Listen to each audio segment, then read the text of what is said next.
Today, I'm going to show you how I made money on Facebook Marketplace. People say that your average person can't make money online flipping cars anymore, but I proved that it's still possible. Flipping cars is the art of buying a cheap car that has been neglected, crashed, or simply scoring a great deal either from the auctions or buying it off someone that doesn't know what they have. The cheaper you buy it, the more profit you make in the end. I bought this VT Commodore from the Salvage auction, which meant I couldn't go test drive it, I couldn't go look at it in person, and it was a massive risk. I took the risk anyway, and unfortunately it didn't turn out like I expected, and I thought I just lost $1,000. But with hours of hard work, sourcing parts, welding, grinding, I still managed to turn a profit, and I'm going to show you exactly how I did it. I'm going to go through the ups, Drives like brand new, and downs of fixing and flipping a salvage car, exposing all the curveballs car flipping threw at me and how I dodged potentially losing thousands of dollars, and the money I made even had me surprised. But before I show you how I did it, let's look at our favorite place in the whole wide world, Marketplace, to see if we can find more great deals to potentially make money on. Take this B6 A4 over here. It's finished in a really nice blue color. It looks rough, it's missing the headlights, and it also looks like it's got a B7 front end. However, look at the price. It's only $1,200, which means it's well below market value for these things. And being such a nice color and having a decently nice interior, there is potentially some money to be made if you put the work in. Now, if you were to give this car to a mechanic to get the work done, then definitely not. You will definitely be losing money on this car. But if you do the work yourself, put the headlights in, make it run, clean it up, give it a vacuum, and most importantly, take some nice photos of it, it will definitely sell for a profit. Now, this next car is this 2003 Hyundai Getz. Now, the reason I chose this thing is because they are very popular with food delivery drivers and people renting these cars out. They're very reliable, they're cheap to run, but this particular Hyundai Getz only has 2 photos, and the only 2 photos it has are very close up, they're low quality, and they don't do the car justice. Hence why it probably hasn't sold yet. Now, $1,800 for an automatic Hyundai Getz is pretty cheap. Now, the more this car sits on Marketplace, the more desperate this person is going to get, and their loss is your gain. And lastly, this AU XR6U is an example of a car you probably will not make money on. It's really rough, the price is way too much, and it's going to need a heap of work to get perfect, and at that point you are definitely not making money or even breaking even, and this AU is definitely an example of what not to buy. Now, I've categorized car flipping into 3 categories: yeah, nah yeah, and yeah nah. And depending on which category you fall into will determine how much work you need to put in order to make a profit. Now, starting off with category yeah. If you buy a car that falls in this category, it means that it's very simple for you. You buy it, you do minimal work, wash it, take photos, and list it. This is the most ideal situation because you're not investing too much of your time in order to turn a profit. Now, this next category, nah yeah, is a little bit more involved.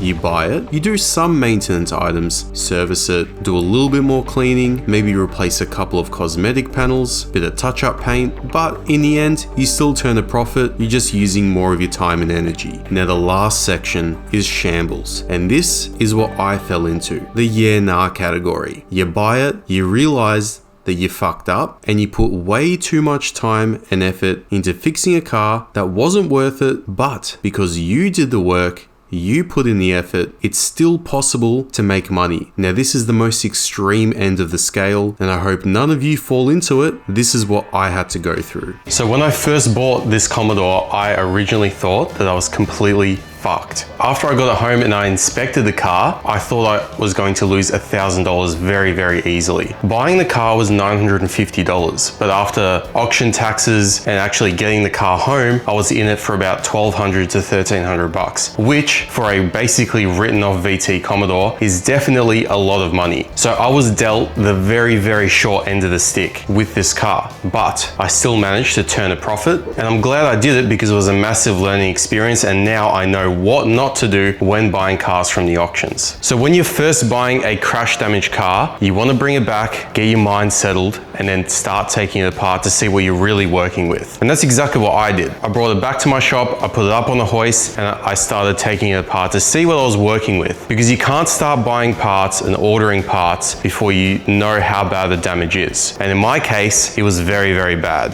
Then it was a matter of driving around to wrecking yards, to the junkyard, pulling parts off myself, and of course, searching far and wide on Facebook Marketplace. And the thing you want to look out for to save yourself a lot of money is trying to find panels that are in the same color as the car you're trying to fix. And in my case, I got kind of lucky by not only finding a Bermuda Blue VT at the junkyard, but also someone wrecking one on Facebook Marketplace, and that saved me a lot of money in paint and panel. So in total, for all the panels, it costed me around about 500 bucks. That was for a new bonnet, a new passenger door, a few trims on the inside that were broken from the floor being pushed in, a passenger side guard, a bumper, a headlight, a fender liner. So far, I'm into the car about 1.7K, or about 1.7 to 1.8K. And it still looks like this.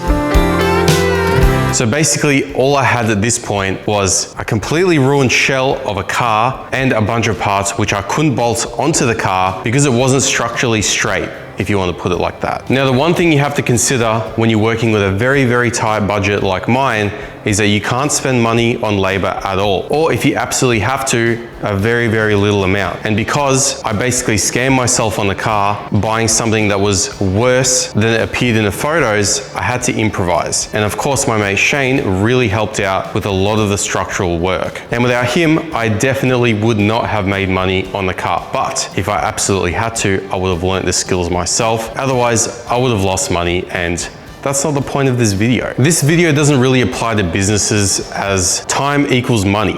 But if you're the average Joe like me and you don't mind spending a bit of time so you can make money later, then this video is for you. And time is exactly what Shane and I spent on this VT. It was about a week or two of getting all the structural panels straight again, like drilling out the top frame rail cap, smacking that straight again, cutting out panels that were just completely bent in, like the floor pan, aligning the strut tower again. But once all of that was done, we could then start bolting all the panels that I collected for it onto the car and actually make it look like a car again. And I was super keen for that because at that point, I had zero motivation to finish the thing. But like with anything, you have to remember to keep your head strong, to keep your eyes on the target, and just know that there's a light at the end of the tunnel, and that is a little bit of profit. And after Shane left that very night, I need to smash out everything on that car. I got the bonnet on, I got the bumper on, the headlights on, the guard on, and then it was just fiddling around getting all the panel gaps to line up. And while I was there, in order to maximize my profits even more, I did a little bit of preventative maintenance. I did the sump gasket, I did the valley gasket, but if the car that you buy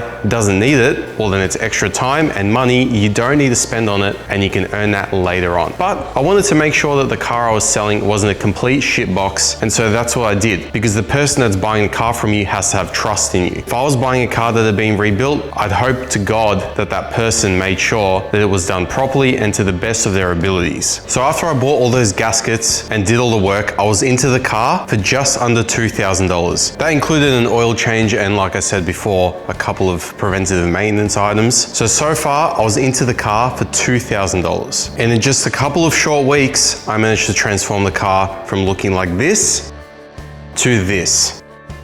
So now it came time to actually listing the car for sale. And of course, I was going to list it on Facebook Marketplace. Now, the one thing you want to make sure about when you're listing a car on Marketplace is to take great photos. This will either make or break a sale. And when you're selling a shit car like a VT Commodore, you want to make sure that you optimize the amount of money and the amount of clicks that you get on that post. It's all about marketing at the end of the day. You want to have great photos, which includes all angles of the car, the interior, the odometer, the engine bay, the boot. Basically put as much detail into the photos that you can, but don't overflow the ad with photos because people get overwhelmed. They won't swipe through everything. And in today's day and age, people have very short attention spans. And the same thing goes for the description. You want to make sure that it's short and sweet, list a couple of problems that the car might have, highlight any improvements or maintenance items that you've done to the car. And once again, don't overflow it. Don't write paragraphs. No one's got time to read that. Quick dot points, straight to the point, list the car, its location,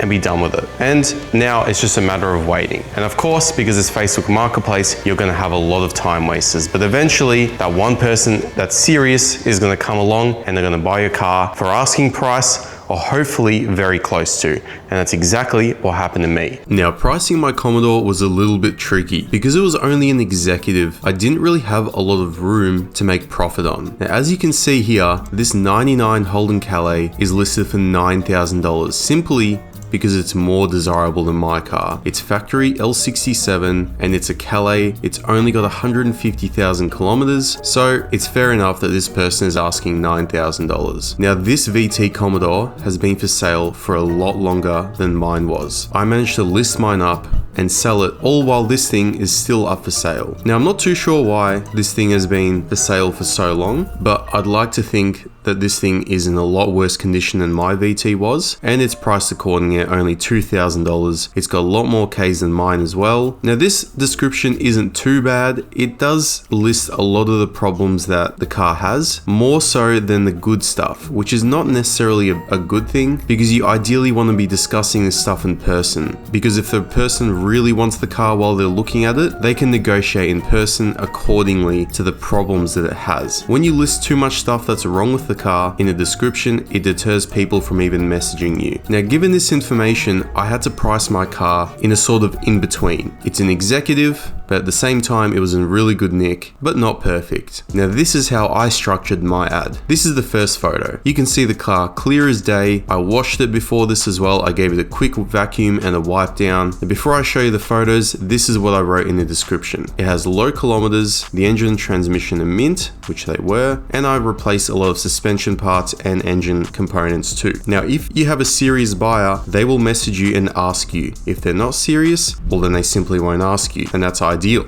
because you don't want people wasting your time. Now, moving on to the photos, we have two outside shots of the car, one from the passenger, one from the driver's side, the rear of the car, the other angle from the rear of the car, and you can see the car clear as day. The images are high quality so people can zoom in and inspect it. You show the cluster, 133,000 kilometers. You can see it very clearly. Images are high quality, like I said, and the inside view of the interior. As you can see, there's no rubbish in the car. It's relatively clean given that it's a very old car. And once again, in the back, as you can see, the car wasn't perfect, but it was a very honest example of a VT that was loved before I got my hands on it. Here's a clear photo of the engine bay. I tried to clean it as best as I could, but at the same time, you don't want to put way too much time and effort into something that isn't really going to give you a heap of return. And again, with the boot, and there's that 50th anniversary badge. Now, as you can see, I've only got 10 photos of it. You don't want to flood the ad with too many photos because people's attention spans are short and they'll just simply click off the ad if they get too bored looking at the photos. Now, right about now, you lot are probably wondering how much profit I made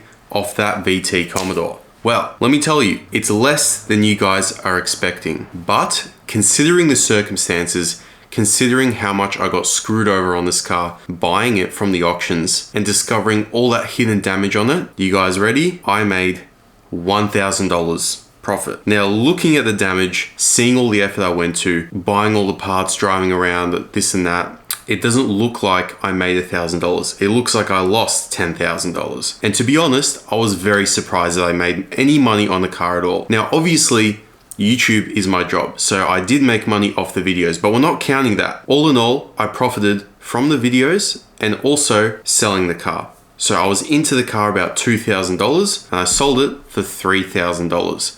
I had it up for $3,500. I got heaps and heaps of messages, people offering me $2,000, $2,500, but I decided to just hold off a little bit. Rex was even telling me, just let it go for $2,000, let it go, but no. I waited a few days, and luckily this nice kid came along. He was looking for an honest first car, and I sold it to him, and so far, so good. I hope he's enjoying the thing. But there you go. That was my version of buying and flipping a car with the worst possible circumstances, the worst possible scenario. My original plan was actually, after I got the car and inspected it, to sell it back to the wreckers. And I would have lost close to $1,500 overall. But I'm glad I didn't, because I made money, and now I know that I can basically tackle any project within reason. Thank you guys so much for watching, and I'll see you in the next one. Take it easy.